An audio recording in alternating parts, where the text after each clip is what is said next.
Hey everybody, and welcome to this episode of Underground Video Network's Behind the Counter. This episode we're going to be giving our very spoiler-heavy review of the Justice League. So go see it.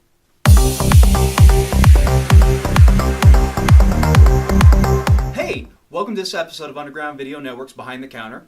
I'm Michael Boroff. I'm Richard Catterjohn. It's been a little while since video. I know. If you get a chance to, we've been doing a lot of our podcasting. Rich, where can they find that at? On undergroundvideonetwork.com. It's called We Talk Too Much. Which we do. So go ahead and find those. But we had to get together to talk about one of the biggest movie releases, at least for people like us, in a very long while. We are talking, of course, of the Justice League, which, if you haven't guessed by now, we're spoilers because, blah, blah, blah. Here, there he is. Everybody hasn't seen it or seen it, so. That's right. Yeah, if you were going to see it, chances are by now you have seen it. So, Rich, what did you think? I was a little hesitant. After watching it, I was a little disappointed. That's how I want to say it. I like probably the premise, the storyline. Mm-hmm. When they finally get together as a group, it was really good. Editing, I know they had a bunch of problems behind, and what DC movie doesn't have problems anymore? I mean, Wonder Woman.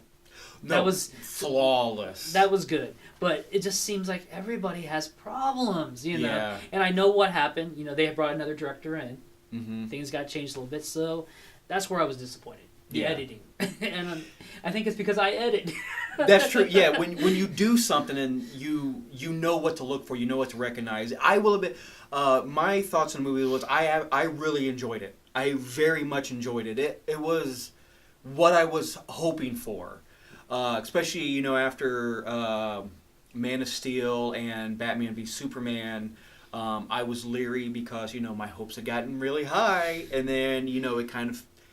They're still enjoyable movies, but they failed to meet my expectations. This one, at least for me, personally made my expectations. I enjoyed it for what it was. It was a fun movie. I do admit I do agree with you about the editing. There were certain times in the movie where you're like, why are we looking at this? Why are we going back to this? Why are we seeing this again? It was. Batman's beard just blew my mind. Yeah. It was like one of those. Is like beard. No beard, He's shaving. It's like, what? Yeah. Oh well. But it was fun. You could definitely see the changes in the tone of the movie when they went back and forth between Zack Snyder and Joss Whedon. They're two totally different directors. I mean, style-wise. Yes. Completely understand the reasons why it had to happen, but it. Not that I am knocking either director, but like you said, they are kind of two different schools when it comes to... I mean, they both have two different styles. Yeah. I mean, one's dark and moody, and the other one is dark, but how do you say it? Mopey. Yeah. And... Sorry, I had to do that. Buffy fans, Buffy is... But it's more lighthearted. It very much was. And it was very evident that Whedon brought what he had learned from the Marvel movies to the DC movies, which was a welcome change. But Zack Snyder has his own way. And the movie was almost done. Yeah. I think that's why it made me more upset. It was almost done. I know there was a lot of personal stuff that happened behind the scene. Why couldn't Whedon just put it together? Yeah, adding and... Why did he have to go back into thousands of reshoots, Yeah. I maybe did that, but there was a lot. Yeah. I personally, I did. I really enjoyed it. The beginning part was a little slapped together almost, but in hindsight, I guess if you're going to have a situation like that, it's better to... have the roughness at the beginning, first couple acts of the movie, and then finish strong, which... It did finish strong. DC... Especially after the credits, people. We'll get to that. That tickled me so much. Because that's the other problem that DC's had is they might start off really strong, and then in the third act, you're kind of like... It just falls apart. Yeah. And it's better to leave on a high note than it is to leave on a low note. And this movie definitely left on a high note. As you can see, here's an example of how much I really enjoyed this movie. I'm gonna go full nerd on you. When Man of Steel came out, I am a diehard Superman fan. I will buy anything and everything. I swear to God, I will. When Man of Steel came out, I didn't really buy anything.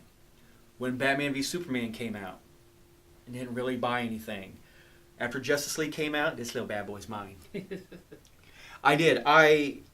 Let's just talk about Superman for a second. They finally made the changes to the costume we wanted to see. It was lighter. You saw the primary colors. Look, this is blue. That's yellow. That's red. It's not like put through the gray hue on Instagram. You know, the cape was red. It was. Everybody was that way. It had dark. I like adding that to some of my photos. No, and it works. It works. But when you have a character that is the light, yeah, I know. the icon, you know, and it was really good to see him being viewed as the inspiration, you know, the hope. The hope. Yes, thank you. Hope. Yeah, I really enjoyed. That's the Watcher. That's what I really enjoyed the characters in it. I did. I thought Affleck's portrayal of Batman and Bruce Wayne was good. I personally, I'm going to get hate mail for this. I like him as Batman. I liked him as Bruce Wayne. I thought he did a great Bruce Wayne.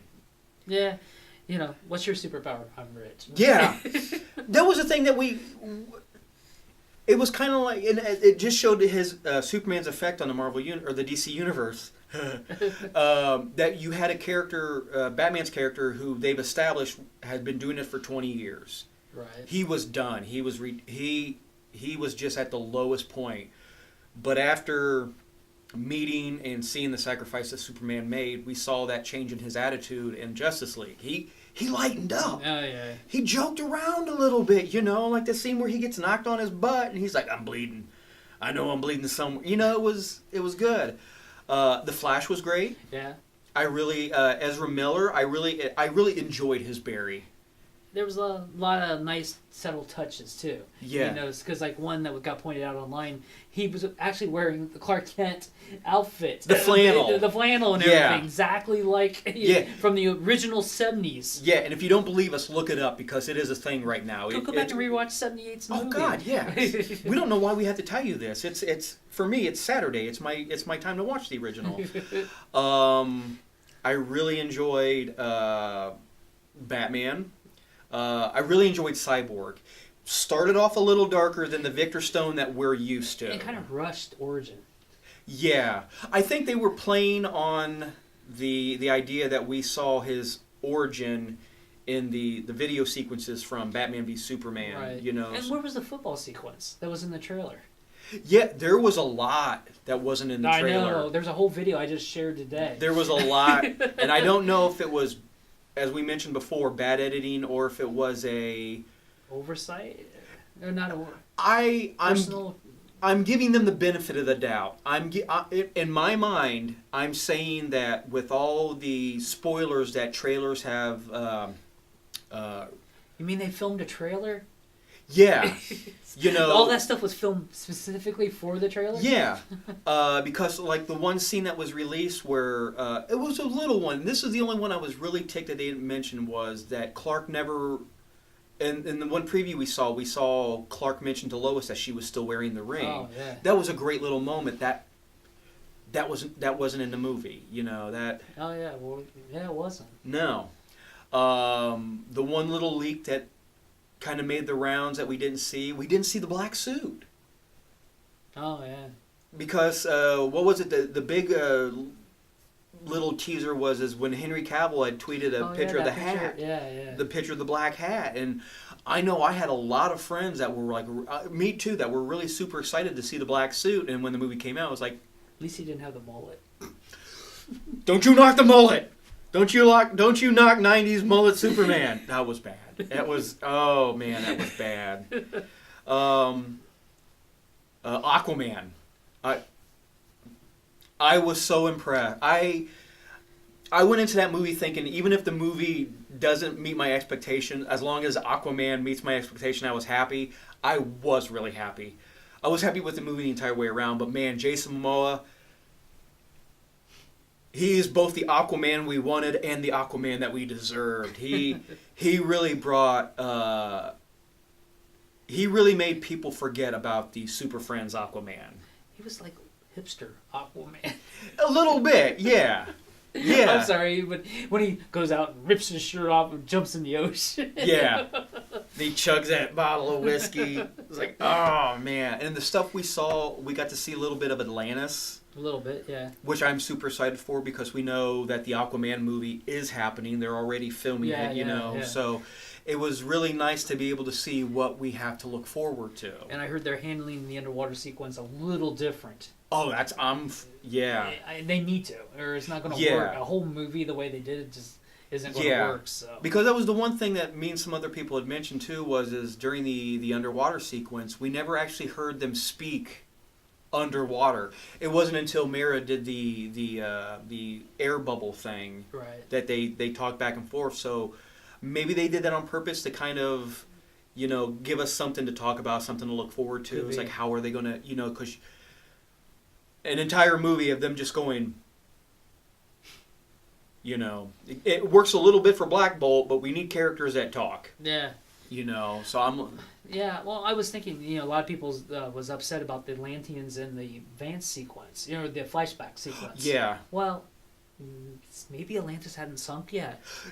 Yeah. It was in the past, people. Yeah. You know. And Atlantis is the name of the country, not the continent, not just, you know, you know, it was... You wouldn't stop calling America America if it sunk to the ocean and we all... That's what I'm thinking. I go, that took place beforehand, you know. Mm-hmm. And speak of the flashback, we got to see another superhero franchise. We got to see the Lantern. We got to see a Lantern. And a Lantern, yeah. A Lantern. But the way they did it was really good. At least it was a Deadpool. I mean... Yeah. At least the suit wasn't horribly CGI. Jesus, that like 3 seconds we saw of the ring flying was better CG than the Green Lantern movie. It was yeah.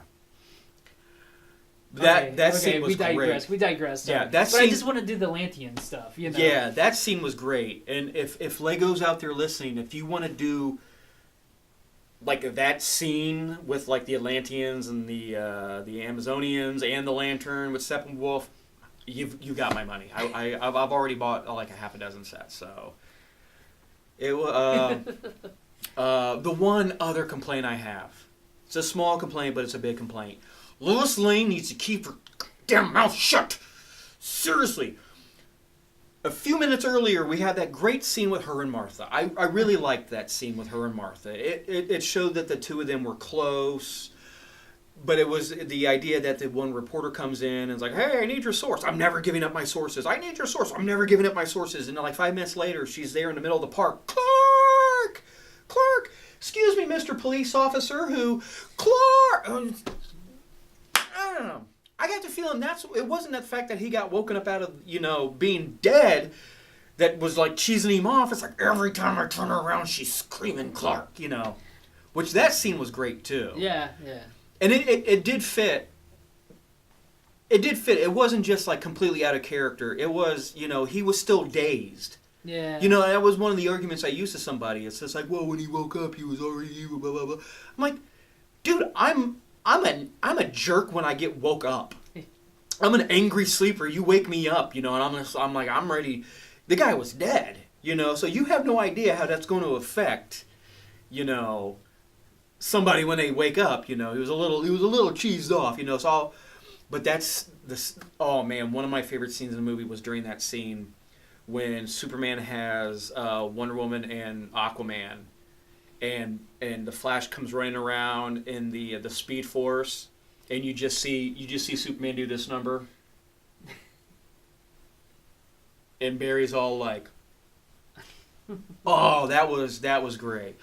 What was your takeaway on the Speed Force? A lot of people I talked to said it was a little overpowering. It looked just like the comics to me. That's what I thought. I don't think it was overpowering. I mean, the TV show, they do about the same thing. Yeah, a lot of people are like, well, every time it was just like blue, and it was like, but yeah, that was my take. That's what I wanted to see. I didn't want to just see the. You know, I liked the idea of the Speed Force. I liked seeing him in it. That scene at the beginning was great when Batman chucks the Batarang at him. Oh yeah. Can I keep it? God, I did. I liked Barry so much. And I liked his. I want to use the word naivety. You know, He's young. He's young. Yeah. Like he flat out tells Batman, he goes, "I'm so super jazzed that you guys are all ready to battle everything." He goes, "I don't battle." He goes, "I like gently nudge stuff out of the way." You know, it was kind of, it was almost like we were seeing Barry being in the Justice League was what we would have felt. He was like the ground level, you know. He's still being blown away by all this, and yeah, I don't know. And Barry truly was all of us that moment when he first enters the cave. He was all of us. He was just like, it's like a cave. It's like a big back, and he's running around looking at everything. That was all of us. Well, I liked it when they were all in front of Commissioner Gordon talking about, and then they all disappear, and he's standing there. That was they really just disappeared. That was real. I love that moment. I really did. My only complaint with Flash was the suit, but I'll let it slide because we all know when the next movie comes out, we're gonna get another suit. Yeah, they got to because more action figures. No, you're absolutely right. You know, I mean, let's use Marvel as an example. How many suits did Hawkeye really need? Come on, you know, he's an archer. We didn't have to change it up every single, you know. Thor and a haircut, you know. Yeah, Captain America, for God's sake. You know, so yeah, hopefully by the time, you know, the next Justice League or the Flash movie comes out, we'll get something that's a little bit more. They keep talking about Flashpoint, maybe. Because I guess Batman's supposed to be in it. There is a Batman. Yeah. So. Yeah. Wayne. Maybe Flashpoint, they'll just do that and then it'll recorrect everything and just mess up time and then we'd be a whole nother We'll go universe. full rebirth. We'll go full rebirth.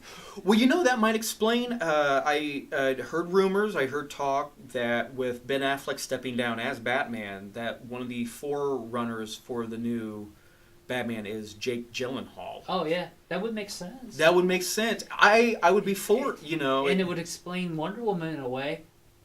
Because Wonder Woman could already been in the new universe. Even though the storyline could have happened because they referred to Steve Trevor. Yeah. So, you know. But hey, it's completely. That's one thing that DC really does have that shares with Marvel is a very lush background, especially when it comes to stories like Flashpoint, then Rebirth, and then you know the New 52. Let me rephrase that. Let's stay away from the New 52. Yeah. Let's just. It's having problems right now. Yeah. It might get fixed, hopefully. Oh, it's getting fixed. I have really been enjoying what's been going on, but that's another episode. That's another episode. But yes, another thing that Marvel or that DC has learned from Marvel is if stay to the credits. No. You know, I wondered, but I'm like, are they going to go full Marvel? They went full Marvel with the post credit and the very end. I love that so much. Again, spoilers, but the race between Barry Allen and Superman was so much fun. That's the other reason why I liked Justice League so much, because I got to see the Superman that I wanted to see. Great example when him and Cyborg, after they ripped the mother boxes apart.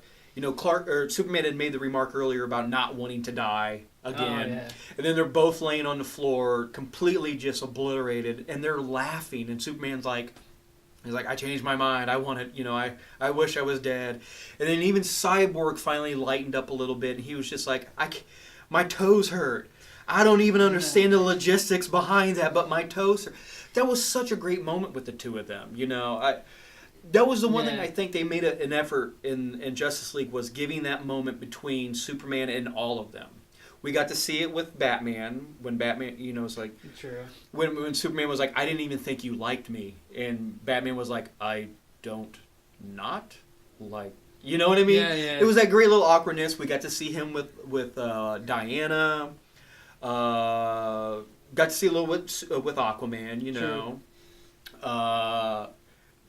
We got to see them act as a team. Yeah, it was good. I mean, that part, that core part of the movie was, you know, you could tell that was Snyder's, I think. Yeah. And the thing that I was very happily surprised about is we all knew Superman was coming back. I wasn't expecting that much. Oh yeah. I was expecting maybe A save or something. 15 minutes at the end. Well, because the trailer kind of alluded to that with Alfred. Yep, that was another one. Was that like, was gone. That was gone too. So that's what I'm wondering if they didn't do that on purpose. If that wasn't an editing thing, but if that wasn't something that they put in there to just make people like me think that, oh, we're going to see him at like the last 10, maybe 15 minutes of the movie. Nope, third act. Yeah. All Clark. And they brought him back, you know. It was good, you know. It was. I did. That was the thing I liked about the movie the most. Like you said, at the very end, but you got to see the Justice League act like a team. Yeah. My favorite part was the after credits. Setting it up. A League of Their Own. Lex Luthor is sitting there, you know. Deathstroke's coming up. Deathstroke looks like Deathstroke. Deathstroke really does look like Deathstroke. When I had heard about Deathstroke, I thought the bar was set pretty high with the Deathstroke we saw from Arrow. Right. That was dead on. So I was thinking to myself, how are they going to top that? They did. Yeah. They really did. To me, that was the movie. It's like, now we can go and we start having Justice League.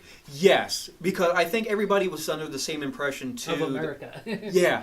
I think everybody was under the same impression that the next movie we got was going to be Darkseid. Right. But I like the idea that it's the Legion of Doom because they're spacing it out. They learned from Marvel, we don't need to jump right into Darkseid yet. Right.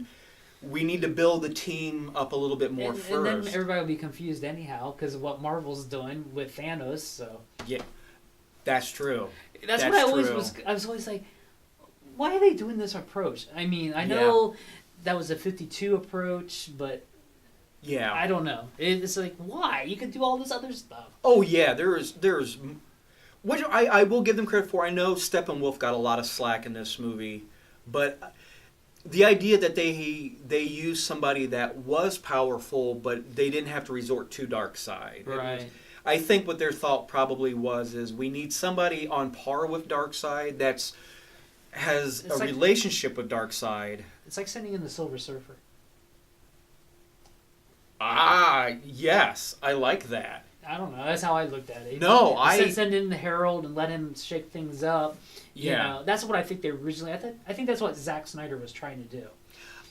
This was supposed to have been the precursor to the big war back on Apocalypse, but now I don't think that's going to happen. No, not right away, because even in Batman v Superman, they allude to it when Batman has the nightmare, and we see the Omega sign etched into the ground. And actually, you know what? I just pieced it together. I really. It actually makes more sense now. Because remember when in Batman v Superman, when Barry comes back in time, when Bruce is having a dream about saving Lois, right.